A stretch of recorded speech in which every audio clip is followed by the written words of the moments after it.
ang nakikita natin, ang nararamdaman ko dito is yung me time, parang gusto mong i-provide sa sarili mo.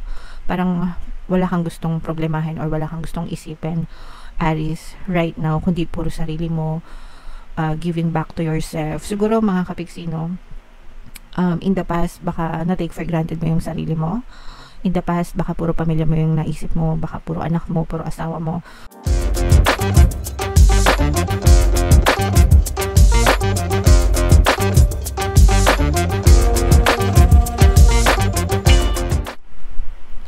Hello guys, hello Iris. Welcome back to Pinay Pixie Tarot. Ang pamagat ng episode natin for tonight is first half kapalaran ng October. So, October 1 to 15 guys, para sa Aries, Sun, Moon, Rising, Sun, and Venus. In case hindi kayo makaresonate dito guys, try nyo panoorin yung monthly horoscope nyo for October. Baka nandun yung energy nyo mga kapiksi. Okay. So, eto guys, for Aries, medyo negative ito mga kapiksino kasi for some of you, maaari kayo nagkakaroon ng financial constraints and parang nagkakaroon kayo ng limited access sa mga resources, no? For some of you, pwedeng nagkakaroon kayo ng mga pagsubok or problema sa pera kasi you have a lot of limiting beliefs, mga kapiksi. So, pag sinabing limiting beliefs, yun yung mga negative beliefs na binibigyan nyo, kung saan binibigyan nyo ng limitation yung sarili nyo. So, yung mga example ng mga limiting beliefs, mahirap magkapera, mahirap ang buhay, mahirap kumita ng pera. So, yun yung mga limiting beliefs, mga kapiksi. Kumbaga, why? 'Di ba? Bakit mo sinasabing mahirap kumita ng pera? Samantalang yung ibang tao, saganang-sagana naman kumita ng pera, 'di ba? So, nakita mo ba yung limitation? Kumbaga parang nililimitahan mo yung sarili mo na nahihirapan kang kumita ng pera. That's why you're experiencing lack of money. O kaya yung mga beliefs na hanggang dito lang yung hanggang dito lang yung pwede ko marating kasi hindi ako graduate, ganito, ganyan. So, alam niyo na, mga kapiksi, yung ibig kong sabihin ng limiting beliefs, no? And probably, and for some of you guys, pwedeng dahil din to sa mga attachment nyo sa mga negative experiences, negative experiences na na-experience nyo sa buhay nyo. So, let's say, for example, may nagsabi sa'yo na hindi mo kayang kumita ng malaki or hindi ka yayaman, hindi ka aasenso, hindi ka uunlad. So, natalim na yun sa yung subconscious mind. And, nandun pa yung attachment mo dun sa belief na yun, kaya hindi kayo nakaka-experience ng kasaganaan sa buhay. Okay?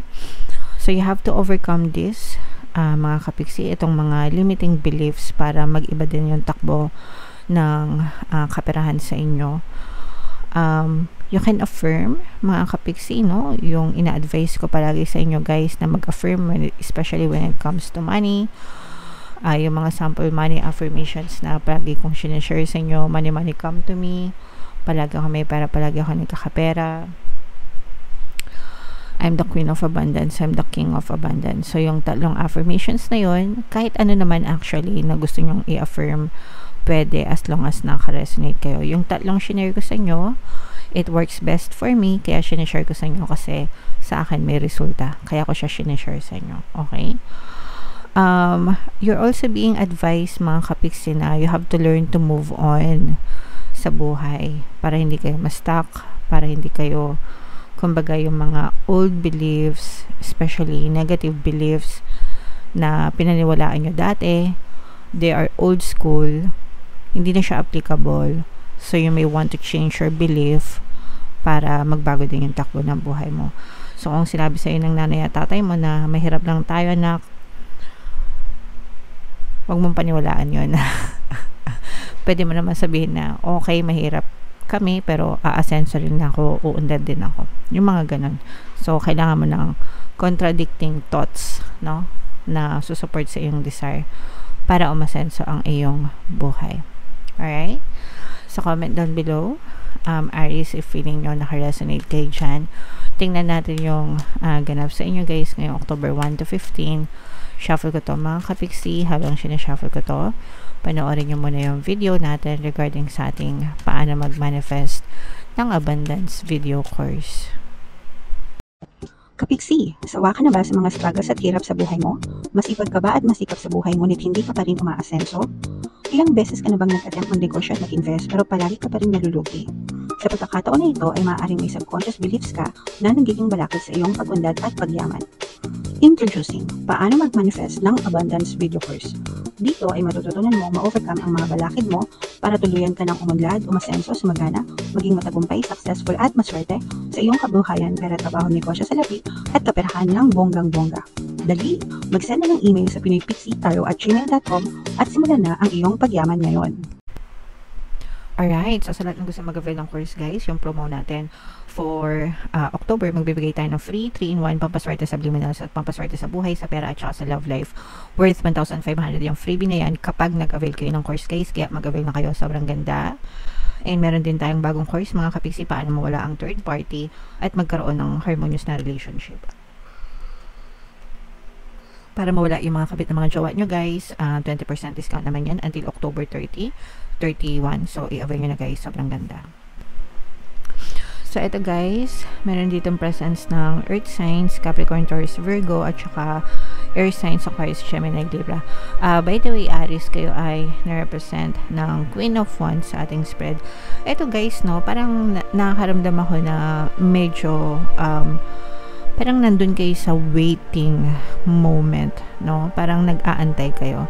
Hindi kayo masyadong kumikilos, hindi kayo masyadong uma-action, mga kapiksi. Pero hindi rin naman kayo tamad, hindi rin naman kayo tamad-tamaran na parang siwan tamad, mga kapiksi. Kumbaga parang as is where is, no? Kung ano yung buhay mo ngayon, parang tuloy-tuloy ka lang, it doesn't matter. Parang hindi masyado sa'yo kung umuunlad ka ba or paurong ka ba.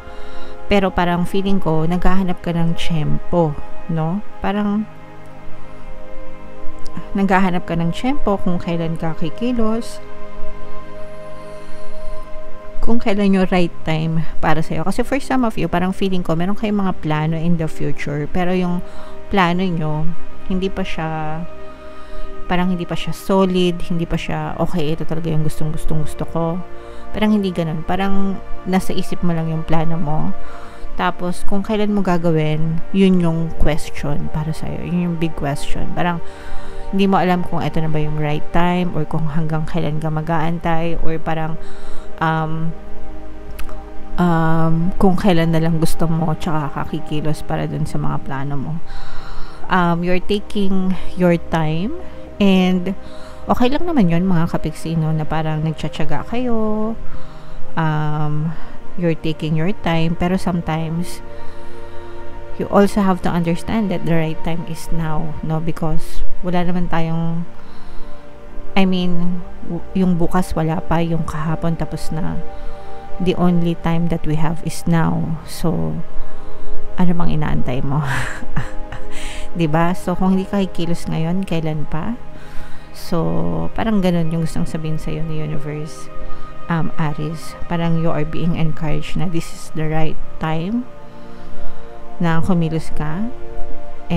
Pero kapag ready ka na, okay? Okay lang din na hindi kayo nagmamadali, but somehow you are stuck in the middle.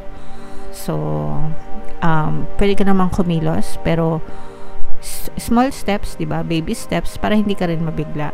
Ang importante kasi is nagkakaroon kayo ng progress, Aries, one step at a time, one day at a time, hanggang sa marating mo yung gusto mo marating sa buhay.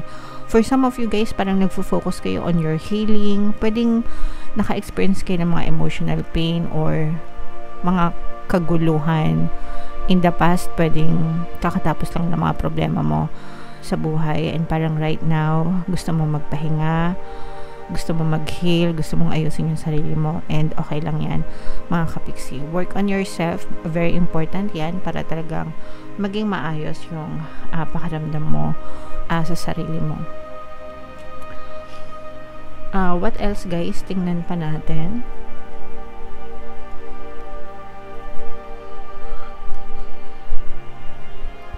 Okay, so dito, parang sabi ko nga sa inyo guys, parang you're working on yourself, no? Nakikita natin dito na you're working on yourself, mga kapiksi. Parang, ang nakikita natin, ang nararamdaman ko dito is yung me time. Parang gusto mong i-provide sa sarili mo. Parang wala kang gustong problemahin or wala kang gustong isipin, Aries, right now, kundi puro sarili mo. Giving back to yourself. Siguro mga kapiksi, no? In the past, baka na-take for granted mo yung sarili mo. In the past, baka puro pamilya mo yung naisip mo, baka puro anak mo, puro asawa mo, na nakalimutan mo na yung sarili mo. So, ngayon, parang nararamdaman ko na bumabawi ka sa sarili mo and you're taking care of yourself, mga kapiksi, and you're choosing peace. Gusto mo ng mapayapang buhay, gusto mo ng tahimik na buhay, and yun, parang yun yung main goal mo, yun yung main purpose mo, mga kapiksi. For some of you, parang makakaramdam ka rin ng good karma, no? Ibabalik din sa ni universe yung mga good karma mo dahil sa pagiging compassionate mo, mapagpatawad, forgiving, mga kapiksi, and mapagmahal. So, at saka yung mapagpasensya, parang feeling ko naging mahaba yung pasensya mo and you were giving a lot sa iba na nakalimutan mo yung sarili mo. So this time, parang more ang focus ng energy mo, Aries, ngayong season na to is more on yourself, giving back to yourself, mga kapiksi, healing, ganyan, and meditation, contemplation, thinking, parang plano, kung ano ba talaga yung gusto mong marating sa sarili mo, and parang you're becoming stronger, mga kapiksi, no? Parang mas pinapalakas mo yung sarili mo, mas pinapalakas mo yung loob mo, binibigyan mo ng pag-asa yung sarili mo na everything will work out in your favor, mga kapiksi. Okay? So, okay lang yan. May mga times talaga na gano'n. Kailangan natin mag-step back, pahinga ng konti, di ba? And just focus on yourself, recharge, cleanse, para talagang mas maging productive kayo, makabangon ulit kayo, and mas maging productive ulit kayo. So, yan yung focus ng energy nyo ngayong season na to, mga kapiksi. And there's nothing wrong with that. Ang importante is you feel good about yourself and magiging okay ka rin, Aries. Okay? Alright. Pwede kayo makinig guys ng ating self-love and Ho'oponopono Subliminal sa mga kapiksi natin na nakaka-resonate, no? Kasi baka meron talaga kayong pinagdadaanan guys. So pakinggan nyo yun para makatulong sa inyo, mabilis kayo maka-move on. Kasi nga yung iba sa inyo, ito yung main problem ng iba, yung parang na-stuck talaga kayo sa past. So yes, it's time for healing, it's time for forgiveness sa inyo, and again, focusing on yourself, mga kapiksi. Alright? So, comment down below, Aries, if feeling nyo nakaresonate kayo dito sa mga reading na to. And ito yung ating 2025 kapalaran guys, panoorin nyo na. And ito naman yung ating success stories ng paano mag-manifest ng abundance video course. Click here to subscribe guys, and ito naman yung ating mga pampaswerte subliminals. Thank you for liking, sharing, and subscribing, and see you again next time.